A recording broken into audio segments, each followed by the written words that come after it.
ఆశాగా చూడండి, సబ్స్క్రైబ్ చేయండి. ఇది పొటేలు కూర కిలా. ఆ కిలకు ఒక 5 చెంచాల కారపొడి వేసుకోవాలి. 1 చెంచాడు ఇంగు, 1 చెంచాడు పసుపు, 1 చెంచాడు అల్లం వెల్లిపాయ. మొత్తము ఈ మిశ్రమాన్ని ఈ పొటేలు మటన్కి పట్టించుకోవాలి. ఇది పొటేలు మటన్ 1 కిలో. చూడు, ఇది ముందుగానే కలిపి ఒక పావు గంట పక్కకు పెట్టాలి. స్టవ్ అంటు పెట్టినాం, స్టవ్ పైన ఇక మట్టి కంతులు పెట్టినాం. అందులో 2 చెంచాల నూనె పోసుకున్నాం. కళ్యామాకు, మెంతి, పచ్చిమిర్చి, ఉల్లిగడ్డలు, 2 బగారాకులు దూరగా గోలించుకోవాలి.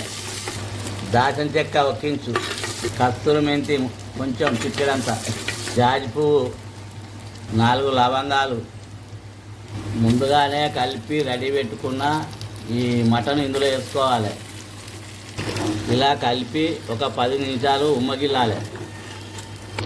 పుదీనా, కొత్తిమీర, మామిడికాయ వేసుకోవాలి. మామిడికాయ ముక్కలు, ఈ మామిడికాయ ముక్కలు వేస్తే కూర ఉడుకుడు మంచిగా ఉడుకుతుంది, రుచి వస్తుంది.